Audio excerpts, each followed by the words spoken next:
Meus irmãos, boa noite. Boa noite. Para quem não me conhece, meu nome é Tassiana. Hoje a mesa está formada por Tibério, que vai fazer a presencial, e a nossa irmã Edneide, que ela é do Centro Manuel Quintão, em Boa Viagem. Isso. E antes de começar, eu só vou ler uma mensagenzinha para passar a palavra para Tibério, para ele fazer a prece. O nome da mensagem é Não as temas. Não lamentes na vida aquilo que perdeste, o desgosto sofrido. Abriu-te estrada nova. Segue através da senda que a prova te mostrou. Renova o pensamento. Rasga-te do passado. Trabalha e busca a frente. Não chores, nem recues. E entenderás que Deus dá-lhe sempre o melhor. Emmanuel. A nossa irmã, hoje, Edneide, vai trazer o tema suicídio ou homicídio conseguido, não é isso? Eutanásia, né? E agora eu vou passar a palavra para a Tibério para fazer a prece.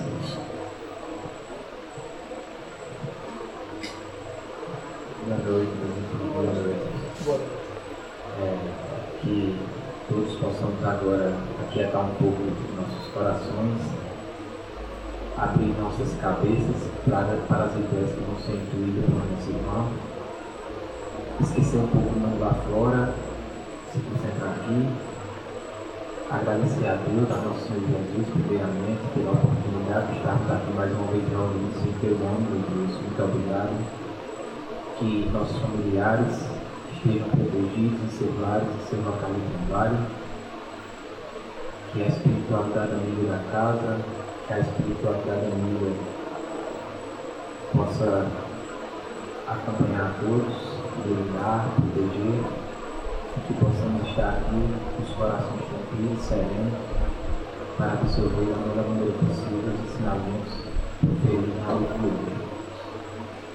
Assim seja.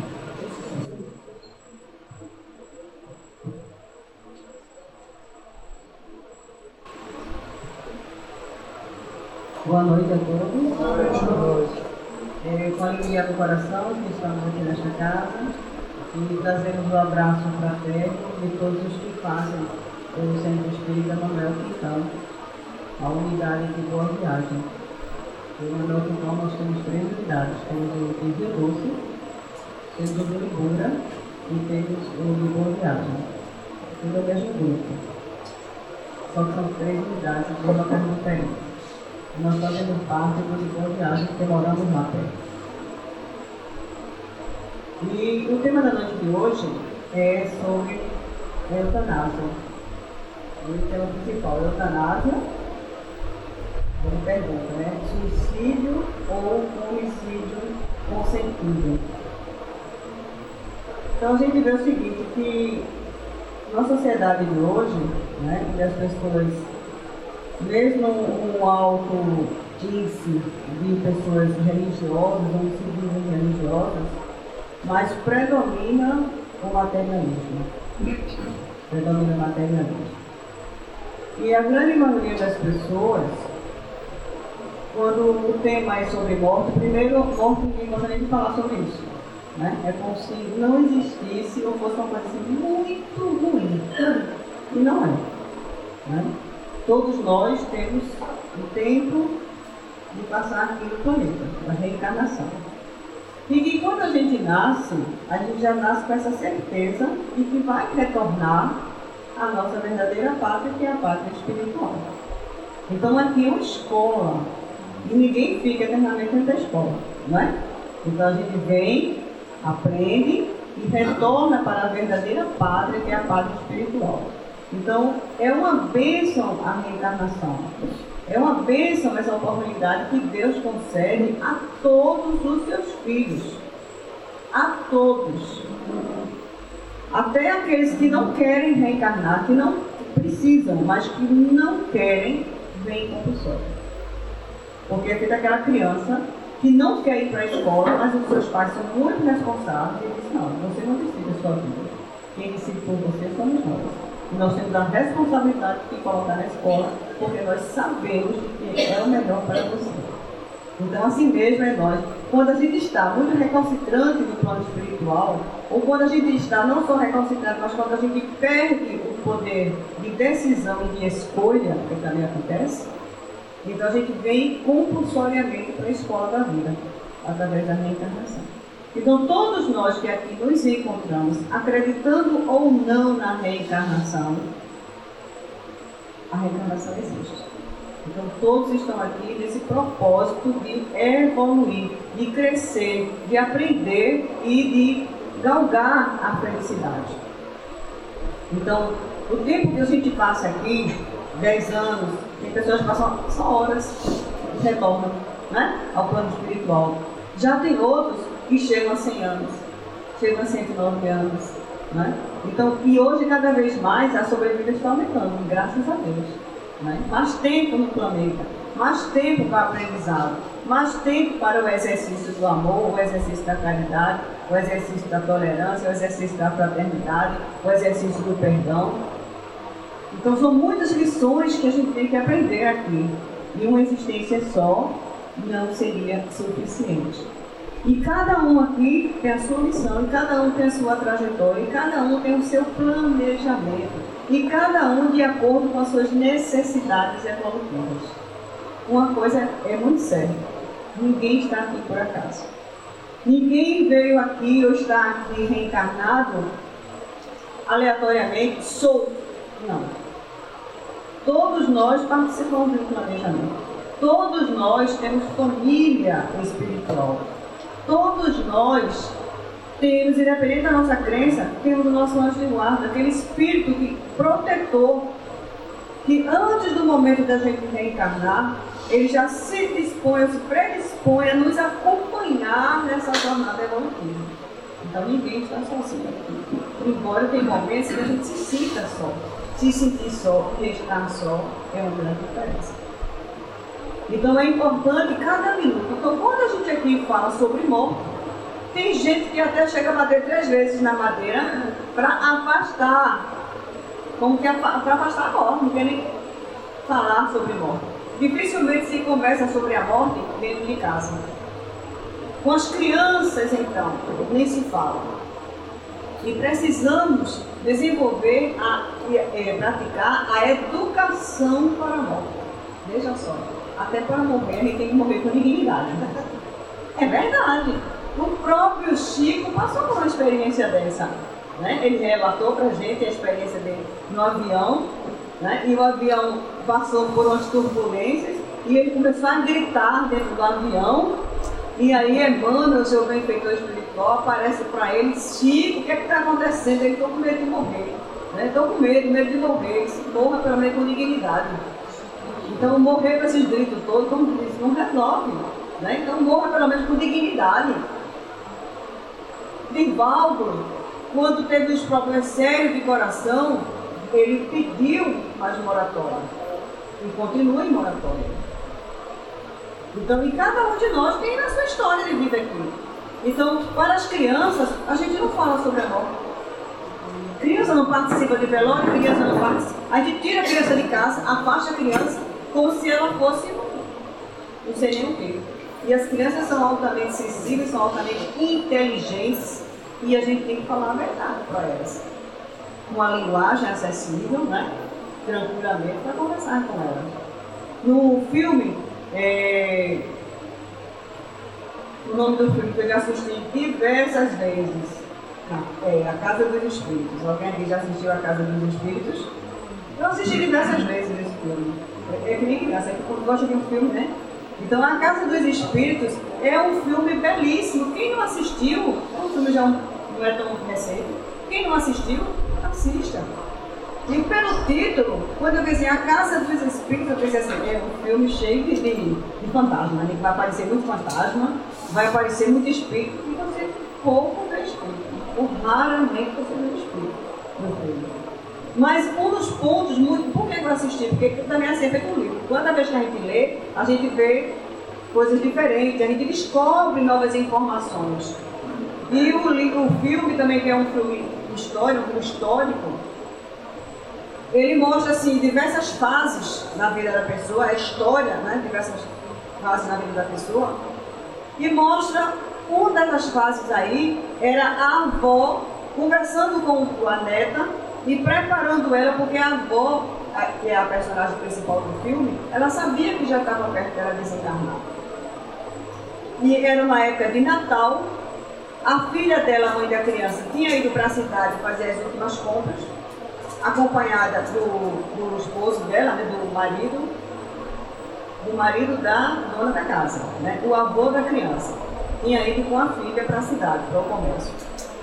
E ela conversando com a criança e preparando a criança para a morte, conversando sobre a morte, que a morte não existia, que o espírito falando sobre a realidade do espírito.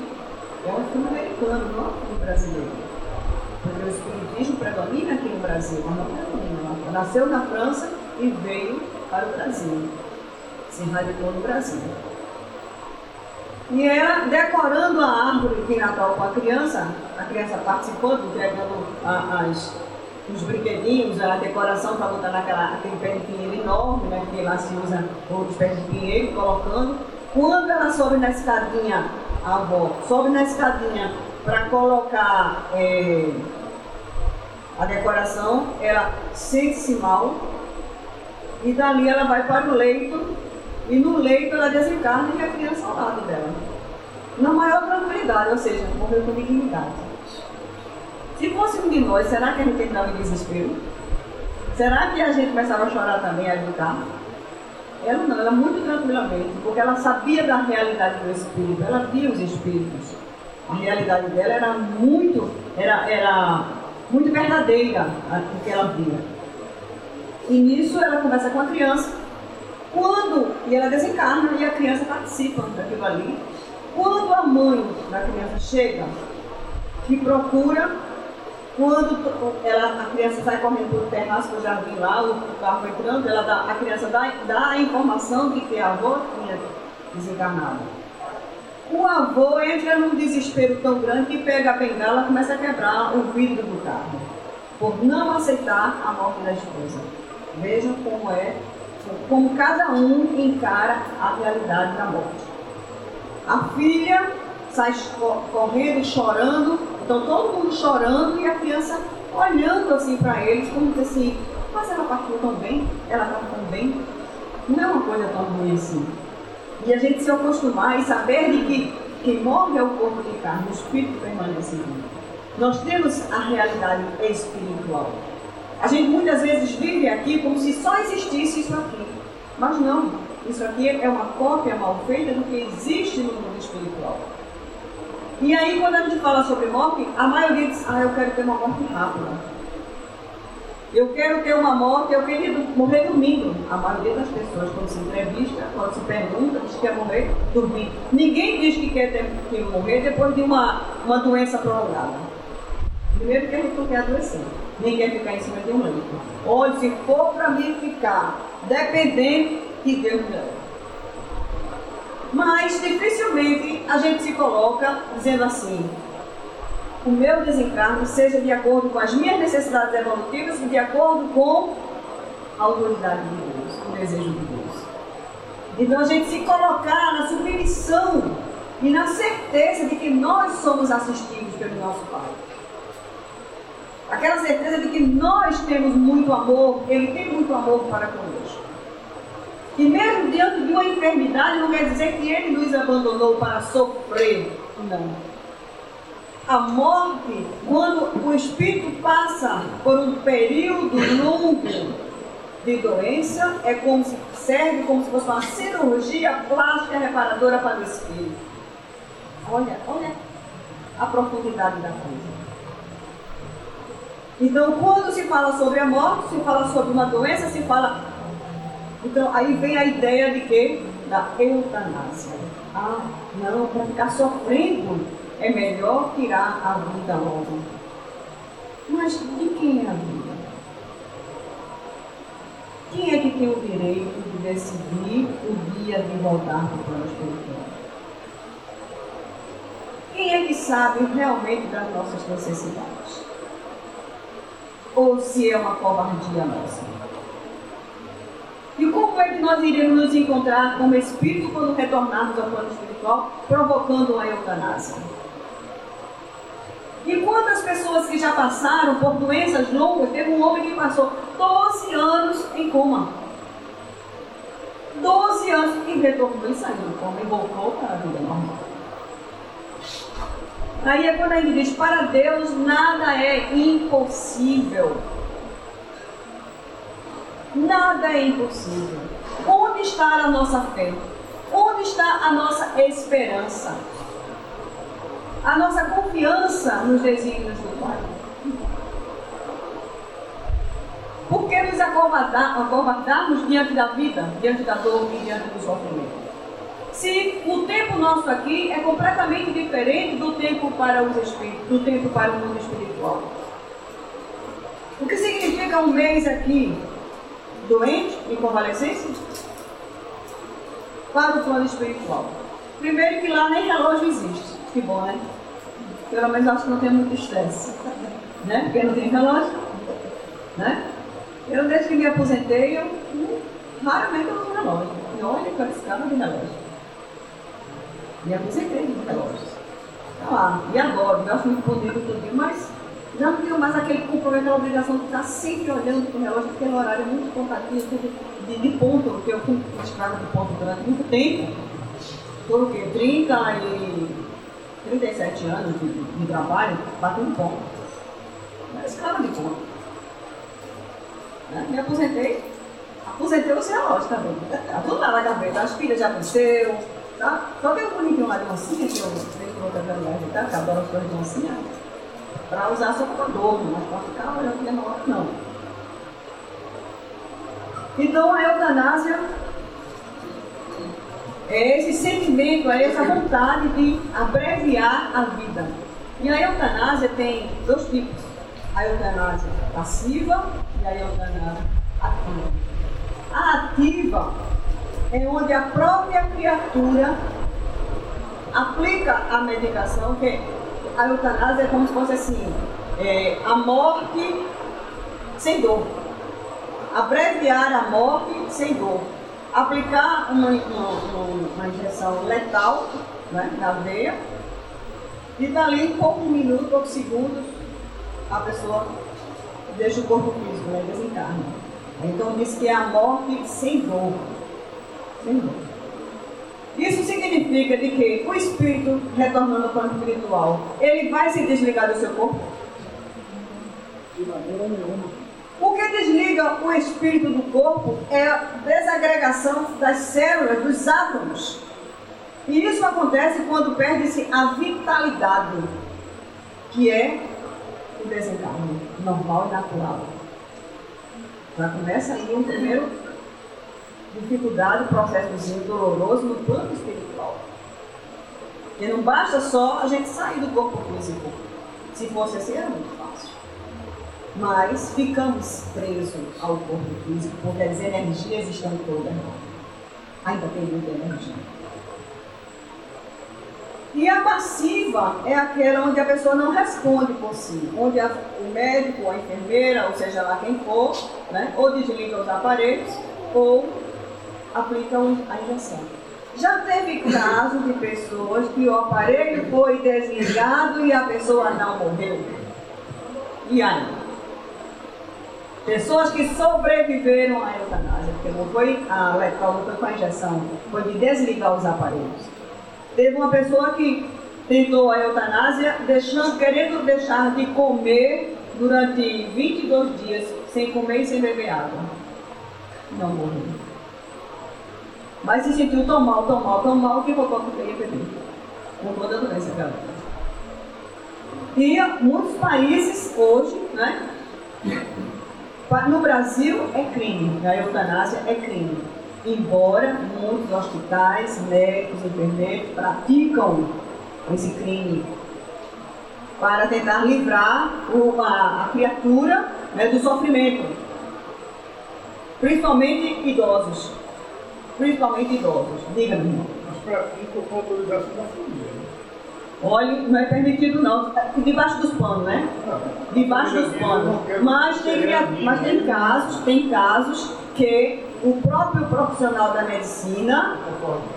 Não, a gente também não concorda de jeito nenhum, nem aceito, nem deve ser aceito por a gente. Está entendendo? Mas ocorre, é isso que ele está querendo dizer. Não é que a gente... Mas acontece. Da família. Mas o médico fizer isso, ele está matando, está assassinando. Pois é. A gente não pode fazer isso. Não pode, de jeito nenhum. Não pode, é crime. Não pode, mas faz. É crime. Faz não, o médico não faz não. Faz não. Olha, tem médico que infelizmente não tem a moralidade, não tem a ética, porque é ser humano imperfeito e tem visões restritas sobre a vida. Divaldo Pereira Franco relata uma situação, um caso de um médico. Ele morava em Los Angeles, nos Estados Unidos. Caso verídico. E este homem, ele era estudante de medicina, estava fazendo residência, estava no hospital, fazendo residência. E tinha, naquela época, na época que aconteceu esse fato, na cidade tinha acontecido chuva de verão, uma chuva que veio sem ninguém esperar, e que inundou a cidade, trouxe assim muito transtorno, trouxe desabamento, teve morte, foi assim um caos na cidade. E muitas pessoas precisaram recorrer aos hospitais, e os hospitais ficaram sobrelotados, superlotados. E os médicos ficaram feitos um louco, passando para baixo, passando para baixo, passando para baixo. E nesse hospital das clínicas de lá, em determinado momento o telefone toca e a atendente atende aquela ligação. Era uma mulher pedindo por socorro, pedindo por ajuda para uma outra mulher que estava a dar à luz e que estava passando por uma dificuldade muito grande no seu parto e estava com risco de vida, e era um local distante e ela não tinha como chegar até ao hospital para pedir, para ter um atendimento médico. A atendente vai e passa para a assistente social a ligação, e a assistente social vai ver dentro dos papéis lá, das escalas, quem eram os médicos que estavam na escala. E os blocos, as salas cirúrgicas, tinham diversas salas cirúrgicas, estavam todas ocupadas. Os médicos operando as pessoas em casos de urgência. Nos corredores, os médicos assim para baixo para atender as pessoas que estavam chegando, porque foi realmente uma situação de calamidade que aconteceu naquele período. E ela vai e liga para um dos médicos, esse que estava era residente, fala com ele, e ele tinha uma peculiaridade, esse médico. Ele, conversando com os amigos ou com outros médicos, ele era a favor da eutanásia. E ele dizia: eu sou a favor da eutanásia, tanto para o homem como para a mulher, porque se a pessoa está sofrendo, se a pessoa não tem mais condições de vida nem de sobrevida, então é um benefício que a gente está fazendo para com o outro. De deixar de dar os aparelhos, de fazer a eutanásia e acabar com o sofrimento. E os outros médicos diziam: não, mas a gente não pode fazer isso. Olha, a gente tem que... Não, mas eu acho que a morte é uma morte assistida, pode ser uma morte assistida, pode ser uma morte assim. Mas ele era assim, contundente de que era a favor da eutanásia. Ele defendia assim, veementemente, a eutanásia. E nisso, só tinha ele naquele momento no hospital disponível. E a assistente social fala com o chefe, e o chefe dá ordem para ele pegar o carro, ou a ambulância, seja lá o que for, e se dirigir para aquele endereço que a assistente social anotou, o nome da mulher, e o endereço onde ela estava. E ele acatou a ordem e saiu do hospital, pegou a maletazinha com os instrumentos, né, o que ele ia precisar, porque ele sabia que era um caso de parto, tudo, ele pegou tudo, levou, foi para lá. Chegou o carro, se afastou da cidade, um lugarejo bastante distante. Quando ele chega lá, diz que um local paupérrimo, um local pobre. As crianças lá tudo como se fosse uma favela, como ele descreve o local de extrema pobreza. O local era de extrema pobreza. E ele consegue chegar no endereço da mulher. Quando chega lá, estava a parteira, né? A mulher lá que fazia os partos lá, que atendia a domicílio. E tinha 6 crianças. Essa mulher que ia ter o 7º filho, já tinha 6. E quando ele vai entrando na sala, ela diz para o médico, né? Dá as boas-vindas para ele, tudinho, e ele já começa a ouvir que a mulher estava gemendo, chorando no quarto. E ele diz, ela vai morrer, ela está à beira da morte, porque não está tendo passagem, não está tendo dilatação, e a criança também vai morrer os 2. Mas olhe, eu dei o conselho a ela, e o marido dela queria que ela abortasse esse filho, porque não tinha mais condições de ter mais filho. Mas ela, muito teimosa, não aceitou fazer o aborto. Já tendo 7 filhos, 6 filhos, ele seria o 7º filho. E agora esse monstro é que vai tirar a vida dela. A mulher, veja as palavras da mulher. Esse monstro agora vai ser o responsável pela morte dela. Por que ela não atendeu o pedido do marido e não fez o aborto? E nisso ele olha as crianças tudo lá sujas, um aspecto assim de fome, de muita necessidade mesmo. Ele entra lá no quarto, a mulher estava se esvaindo de dor.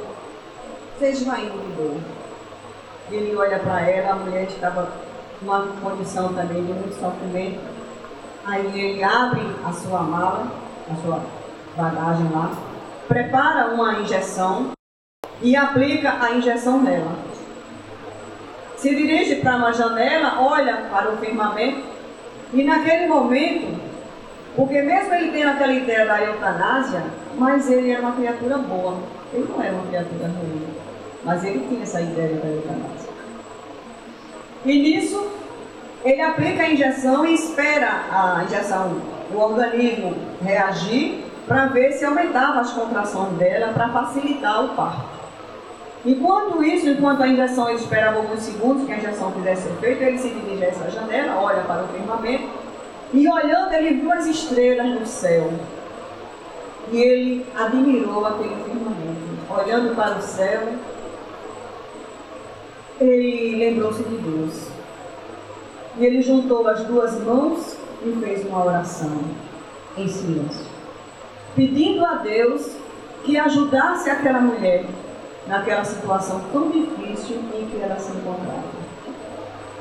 E quando ele vê, a mulher começa a ter dilatação. Já começam os indícios do início do nascimento da criança.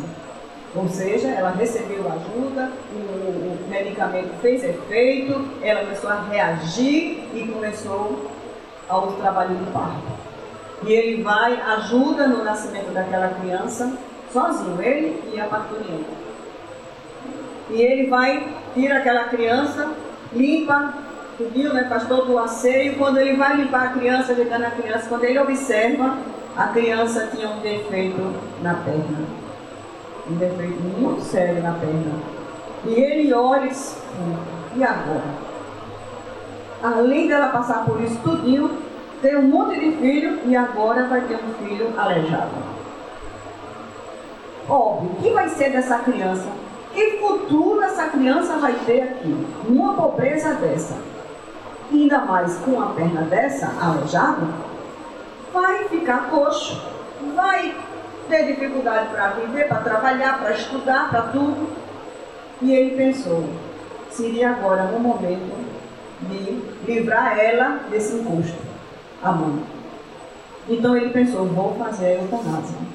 E aí vai ser um benefício para ele, um benefício para ela, e ninguém vai ficar sabendo, porque a criança vão dar como morta pela dificuldade que a mulher lá viu que ela estava tendo a dificuldade para ter essa criança, e ele resolveu fazer isso. Abre a mala novamente, prepara a injeção letal, e quando ele se aproxima da criança para aplicar a injeção, vem uma voz para ele e diz assim, o que é que você tem a ver com o problema dele? Aí ele, ó, ele parou assim de súbito, né? A voz muito nítida na mente dele. Aí ele interrompeu, não chegou a aplicar a injeção e disse: você não tem nada a ver, ninguém tem nada a ver com o problema do outro. Ou seja, quem é você para decidir sobre o futuro dele? Quem é você para decidir de tirar a vida dele? E ele recebeu aquilo ali como uma chamada, mas foi tão forte dentro dele que ele interrompeu o processo, guardou a injeção, fechou sua mala, desceu e foi embora. Voltou para o hospital.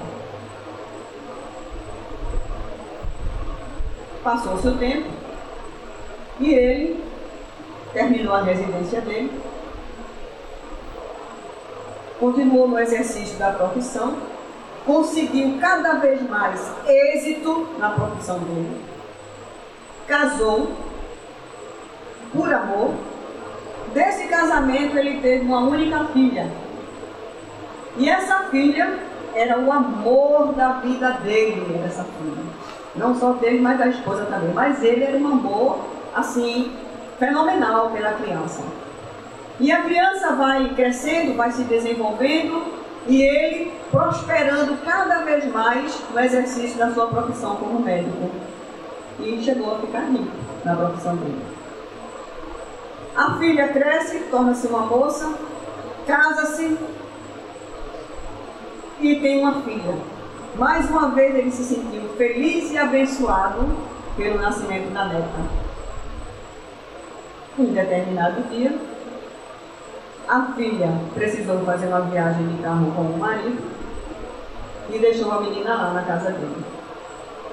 E nessa viagem, ela tinha um horário para retornar para casa, porque ele sabia do compromisso, ela tinha falado para ele, tudo, então chegou a hora, passou da hora e nada dela voltar para casa. E ele já começou a ficar aflito, já começou a ficar angustiado, aperreado, como a gente fica esperando alguém voltar e a pessoa não vai chegar e notícia nenhuma.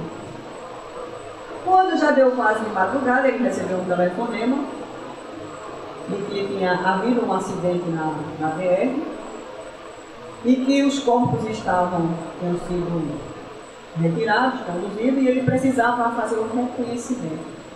Era a filha dele, Angélica. O carro derrapou, bateu no muro e capotou, e o motor bateu em alguma coisa, ele explodiu e o carro foi incendiado e eles morreram carbonizados. E ele foi para o reconhecimento e reconheceu que era a filha dele. Agora restava a neta.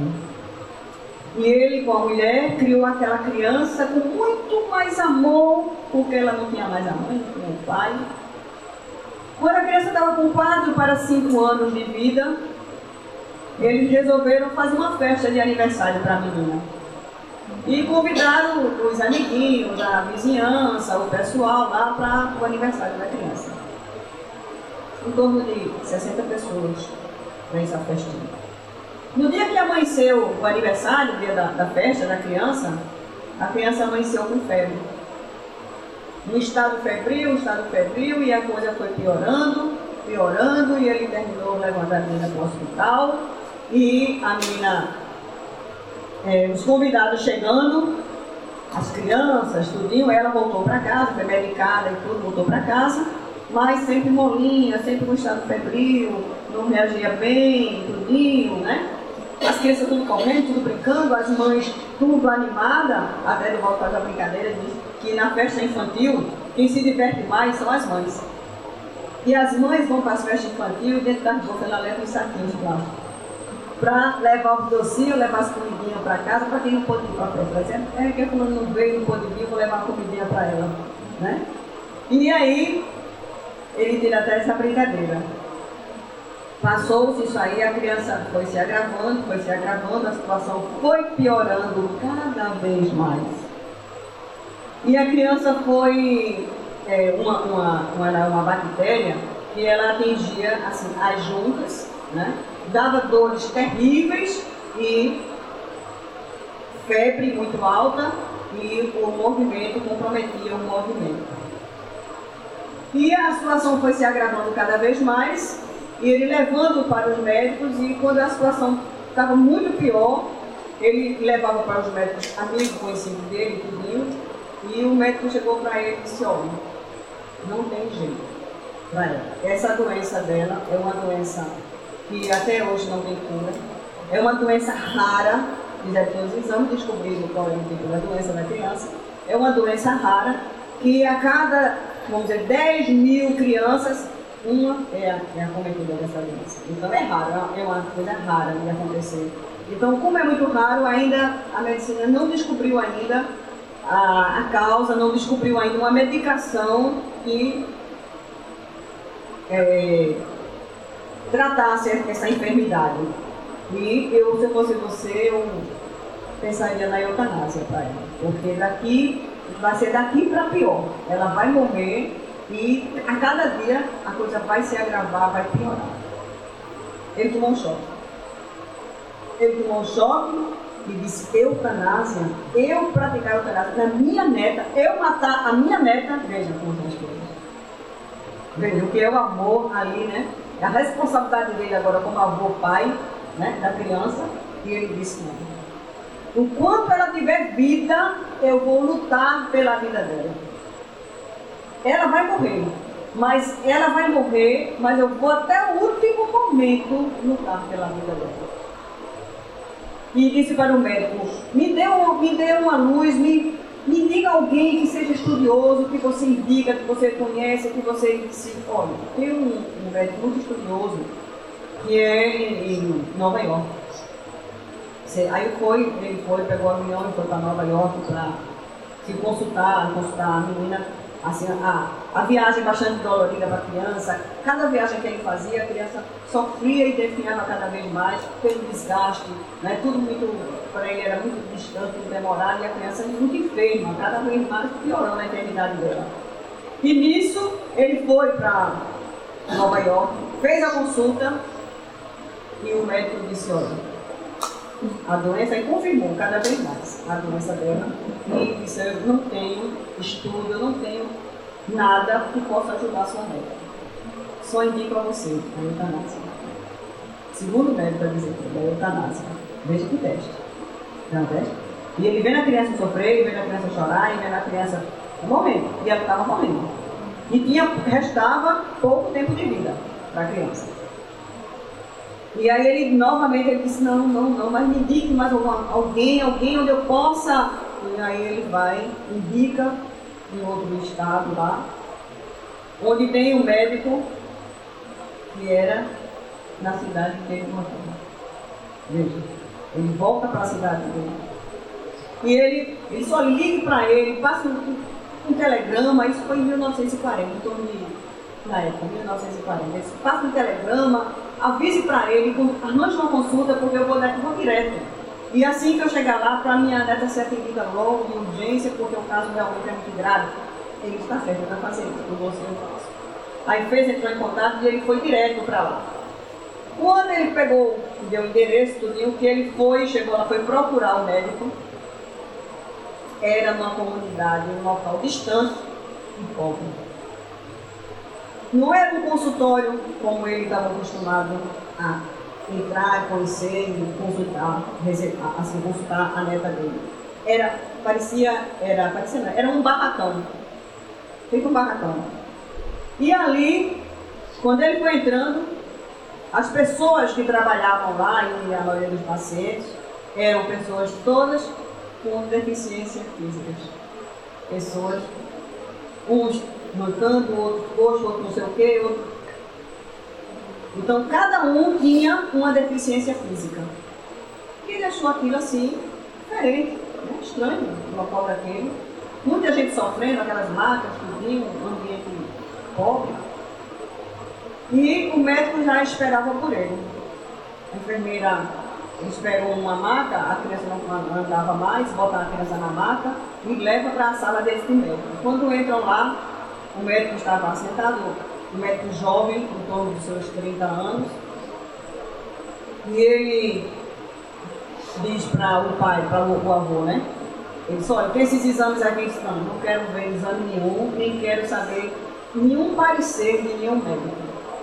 Eu quero examinar a criança e eu quero eu mesmo dar o meu parecer. E eu não quero saber de, assim, laudo nada, porque eu não quero que nada influencie o diagnóstico.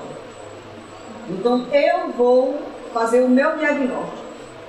Então desde a criança lá, passou para a cama lá e foi examinar a criança. E quando ele se aproximou da criança e ele apertava, a criança chorava. Mas era necessário ele fazer os exames. E a criança já estava chorando de dor e as dores aumentavam mais ainda. E quando ele sabia que ia apertar, que ia doer, aí ele dizia aqui em voz alta para a criança ouvir: você não quer andar de bicicleta? Olha, você não gostaria de nadar? Você não gostaria de jogar bola?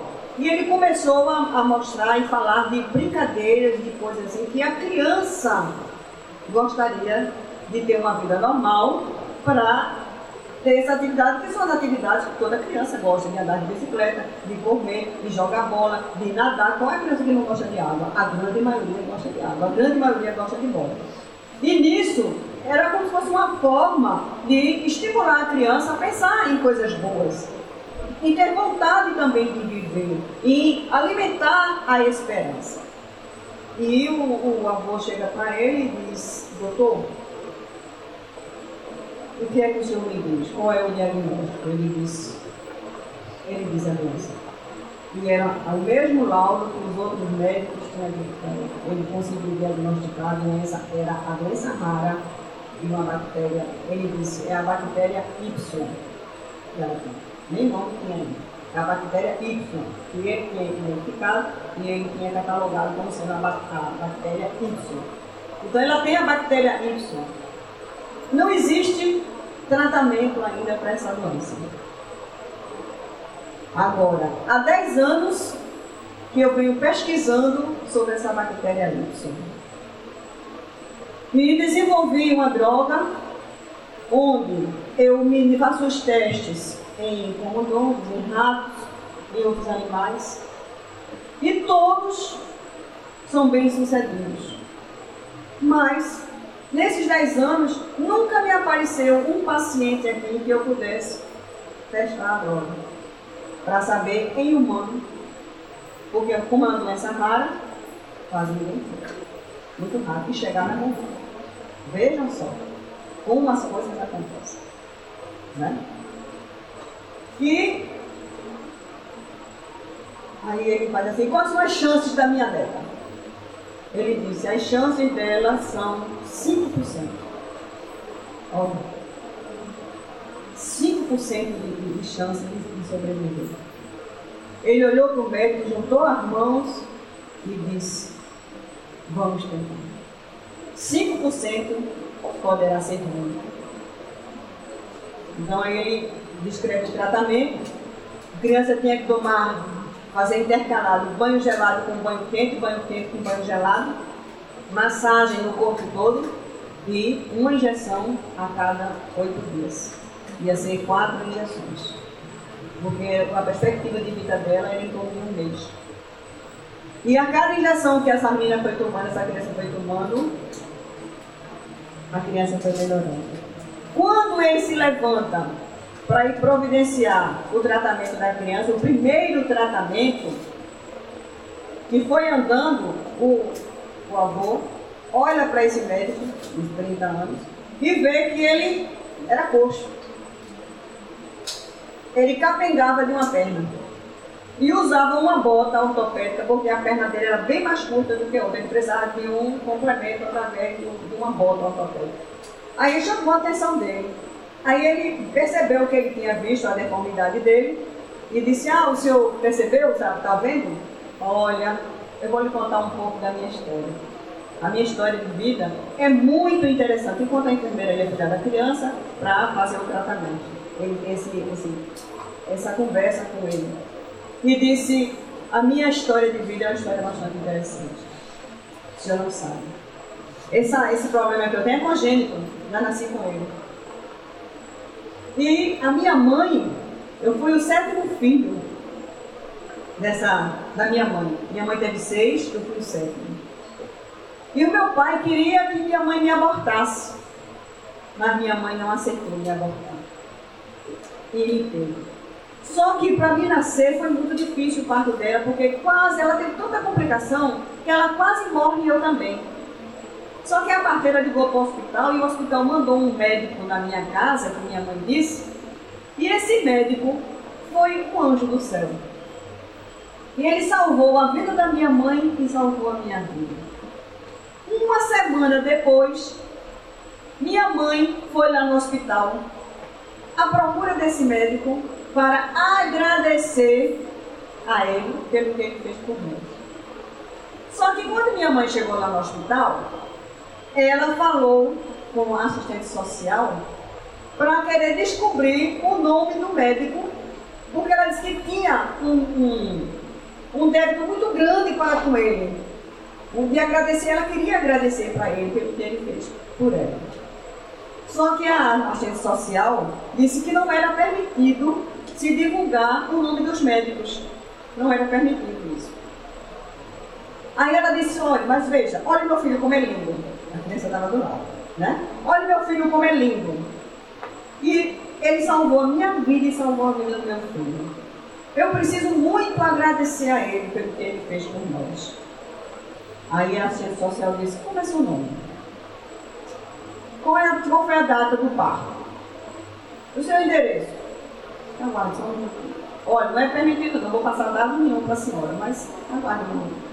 Foi lá nos fichários, encontrou a ficha. Encontrou a ficha, trouxe até a sala dela e disse, olha, encontrei todos os dados, tá aqui. Agora aqui no hospital é proibido eu dizer o nome do médico. Vou botar esse documento aqui em cima e vou tomar água. E a senhora faça o que a senhora quiser. Agora, eu não estou passando o nome do médico, eu não estou, certo? Ou seja, eu não tenho responsabilidade nada sobre isso. Deixou o documento lá e saiu da sala. Ela olhou os documentos e descobriu o nome do médico que teve na minha casa naquele dia, que fez o parto e ajudou no meu nascimento. E ela, em homenagem a ele, colocou o meu nome em homenagem a esse médico. E eu vou lhe dizer, ele não sabia quem era. O médico estava na frente dele. Ele não sabia quem era, porque ele nunca viu. E eu vou dizer uma coisa ao senhor. Eu tenho muita vergonha desse nome. Eu tenho vergonha porque esse nome é de um médico muito rico. E eu tenho vergonha. Eu prefiro ser chamado aqui, todos me conhecem aqui como Dr. Coxo. Meu nome aqui é Dr. Coxo. Mas o meu nome verdadeiro, aí disse o nome dele. Diz o nome dele, o sobrenome alemão, porque a mãe era alemã. E o sobrenome é em homenagem ao meu pai, mas meu primeiro nome é em homenagem ao médico. E esse médico. E ele se emocionou com aquela história, porque aí, na mente dele, ele voltou ao passado. Toda a história se desenrolou na sua mente. E ele, o rapaz, o médico jovem, não entendeu. Disse, o senhor se emocionou? Por que o senhor se emocionou? E aí ele disse, porque é uma história muito bonita, uma história de amor. Mas não se identificou na hora dizendo o que era. Né? Ele preservou aquela informação. Porque ele teve vergonha. E naquele dia, naquele momento, ele pensou na deficiência que ele teve, que ele nasceu e que ele queria fazer a eutanásia por ser uma criança com um defeito na terra. E hoje, aquela criança estava ajudando a salvar a vida da sua neta. Veja. Então, quem somos nós para decidir o futuro do outro? E ele disse, continuando a história, ele disse, minha mãe ficou tão grato que incentivou que eu estudasse a medicina pelo exemplo digno e bonito que esse médico teve indo na nossa casa e salvando as nossas vidas. E ela me ajudou e eu me formei e hoje trabalho aqui. E está vendo aqui, todos aqui têm defeitos, né? Para ninguém rir do defeito do outro, porque todo mundo tem defeito. Então ninguém pode rir um do outro porque cada um tem um defeito maior do que o outro aqui. E aqui a gente se dá bem, e aqui a gente se entende, e aqui a gente ajuda uns aos outros e ajuda o próximo. Veja que lição. Se ele tivesse tirado a vida daquela criatura. Então, quem é que sabe de nós os desígnios da vida de cada um da gente? Quem? Ninguém. Não é verdade? Ninguém. Agora, acontece que nos países de primeiro mundo, a eutanásia é permitida por lei. E nisso, muitos problemas começam a surgir. De 9.000 casos, Bélgica, Holanda, Suíça e outros países da Europa. Num desses países, de 9.000 casos de solicitação da eutanásia, 2.000 são atendidos. Legalmente. Na Suíça tem uma clínica onde a pessoa vai para lá para ela fazer a sua própria eutanásia. Se interna lá. E lá ela recebe a medicação para ela própria injetar nela e tirar a sua vida. Então, é caríssimo a diária lá, né, do atendimento lá. E um problema sério, tanto na Suíça como na Bélgica, são os abrigos de idosos. Os idosos lá andam com as plaquinhas aqui, penduradas no pescoço. Não é uma correntinha bonitinha, com os filhinhos, com os netos. Não. Eu não quero que me matem. Do jeito que aqui tem a carteira de doador, e você querer ser doador, você tem que ter a carteirinha de doador. Lá eles usam as plaquinhas. Eu não quero que me matem. Porque considera a velhice como sendo um transtorno na sociedade. Então não serve mais para trabalhar, não serve mais para andar, não serve, só vai dar trabalho e despesa, mata. Usa a eutanásia para tirar a vida. Então, muitos velhinhos, muitas famílias estão tirando os seus velhos de lá desses países, com medo de que eles adoeçam e que nos hospitais tirem a vida dele e nas próprias clínicas. Um problema social existente atualmente nesses países. Veja aonde nós chegamos. De descartar o ser humano achando que ele não serve mais. Porque ele não está mais produtivo. Aqui, um tempo desse, tivemos a prisão de uma médica, que os idosos, das pessoas mais idosas no hospital, morriam de repente. Teve não sei quantas mortes. Porque facilitava a morte, a medicações. Então, as próprias famílias descobriram, não pode, eu da semana passada estava com meu pai, eu estava com meu avô, eu estava bem, e como é que de repente, de um dia para outro, morreu assim, sem mais nem menos? Então, nesse hospital foram muitos casos. Essa médica foi presa, ao tempo desse agora apareceu no Fantástico, ela foi liberta, porque não tem prova suficiente com relação a esses casos, mas são muitos casos seguidos, e todos idênticos. Porque tem gente que acha que está fazendo benefício para o outro. Um benefício, acha que está fazendo benefício, tirar a vida, está fazendo benefício. Não, vamos acabar com o sofrimento. Então, para que ficar nos aparelhos? Para que ficar não sei o quê? Para quê? Tem um outro relato de um homem que ele ficou durante muito tempo nas máquinas e ele voltou, ele retornou e ele disse que o tempo que ele ficou nas máquinas, né, ele ouvia tudo que se passava ali no quarto. Ou seja, o espírito não se desligava. Porque só se desliga quando há morte física. E quando o corpo está com vitalidade, o espírito está preso ao corpo.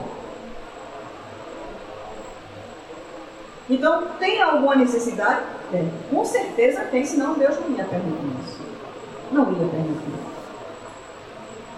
Eu me lembro de uma das existências que eu tive, que no momento eu tive entrei para o trabalho de parto, era um menino, fui levada para o hospital e eu entrei em coma. Tive a criança, mas tive complicações pós-parto e entrei em coma. O tempo que eu fiquei em coma, eu fiquei junto ao corpo. E eu me lembro desse período todo, não foi nessa existência não, gente. Existências anteriores. Eu tenho lembrança de algumas existências minhas. E eu fiquei o tempo todo, até chegar o dia do desencarne. No dia do desencarne, olha gente, quando eu tive essa lembrança, eu não era espírita ainda. E eu fiquei sem entender. Meu Deus, o que é isso? Que coisa será que vai acontecer? Será que é um aviso? Eu fiquei durante muito tempo com muitas inquietações. Até depois, com o tempo, conheci a doutrina e daí estudar muito e descobrir lembranças de vidas passadas. E nisso, quando chegou o momento do meu desencarne naquela existência, chegou 2 espíritos para ajudar no desligamento. E eu tentava ainda negociar com eles. E eu dizia, não quero não, eu não quero ir não. Olha, eu tenho meu filho, eu quero ficar boa, eu tenho meu filho para cuidar. E eles diziam, mas não se preocupe não, o seu filho está bem. O seu filho, sua mãe vai ficar cuidando dele. Aí eu, no hospital, eu não via paredes, eu via os leitos, eu via as enfermarias e eu via pessoas com situações muito mais difíceis. E eu dizia assim, olha, está vendo aquela mulher ali? Ela está definhando, ela está acabando, então não leva ela. Ela está sofrendo muito, eu não estou sofrendo não. Porque o espírito não sente dores. A dor é física. A gente guarda lembranças, mas a dor é física. E eu tentava negociar, mas não teve acordo, viu gente? Eu tentei negociar, mas não teve acordo. O dia quando chega aquele momento, o momento feito, a gente vai. E aí eles fazem todo o desligamento, eu participei, eu vi, eu saí do corpo, vi quando o corpo, a cabeça pendeu para o lado, e eu saí com eles daquele hospital e confiei neles, né? A palavra deles foi tão, assim, o amor, o envolvimento foi tão convincente que meu filho ia ficar bem tratado, bem cuidado. E uma frase que me deu mais segurança e mais firmeza foi o que eles disseram para mim. Esse seu filho você vai reencontrar e dizer a data para mim. E essa data está muito próxima disso acontecer. Hoje não vou ter mais filho, né? Mas vem como neto, pode vir como filho adotivo, vem, a gente tem planos ainda de adoção. Então, eu tenho já filhos adotivos, mas tenho planos ainda de adotar.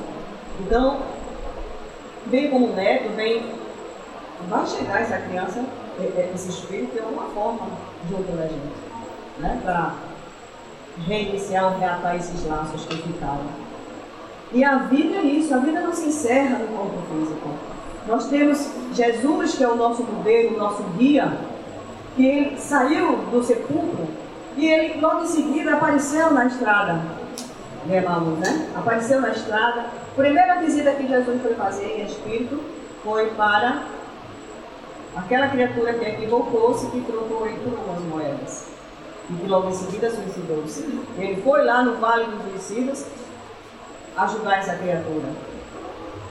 Apareceu para diversos outros, mostrando de que a vida continua em espírito nos ajudando, está sempre do nosso lado, quando ele diz, quando um ou mais orarem em meu nome, ali eu estarei.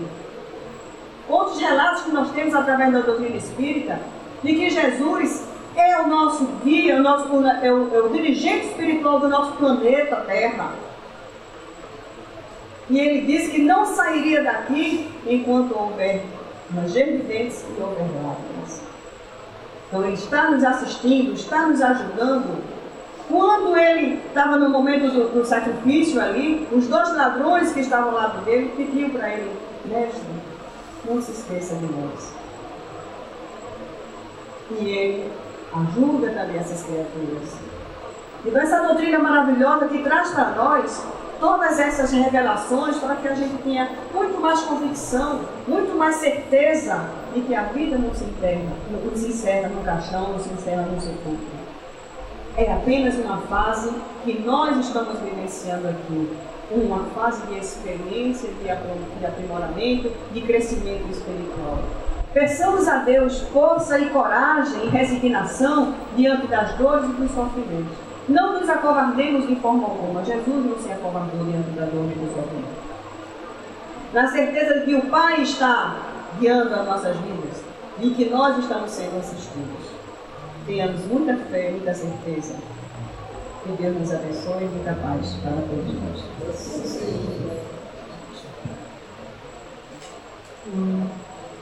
A gente agradece a presença dele nele. E vamos agora fazer a nossa prece final. Peço que todos depois da prece continuem em silêncio e prece para que a gente possa continuar nossos trabalhos no passo. Vamos elevar nosso pensamento ao alto, abrir nossos corações. Jesus, nosso irmão e amigo, mais uma vez te agradecemos por essa noite de hoje. Agradecemos a equipe espiritual por sustentação, por toda a espiritualidade que inclui a nossa irmã, que trouxe todos esses ensinamentos nessa noite de hoje, que possamos refletir e compreender para colocarmos em prática também no nosso dia a dia. Queremos pedir, Senhor, que o Senhor possa continuar derramando suas bênçãos sobre todos nós que aqui estamos, encarnados e desencarnados, que venham à procura da tua ajuda e do teu amparo. Que o Senhor possa, Senhor Jesus, iluminar também todas aquelas pessoas que estão nos hospitais, que estão nos abrigos, nos orfanatos, nos asilos, as pessoas que estão nas ruas. Ilumina também, Senhor Jesus, todos esses familiares, essas pessoas que têm esses familiares em coma, que o Senhor possa fortalecer o coração de cada um deles. Pedimos pelo nosso país, pedimos pelo nosso mundo, que o Senhor possa aumentar o amor no coração dos homens, para que todas essas pessoas que levantam as mãos com armas possam ser mãos transformadas em carinho, em amparo, em caridade. Que possamos, Senhor, sair daqui melhores do que chegamos, e que a tua luz e o teu amor possa sempre nos envolver, hoje e agora sempre. Assim seja.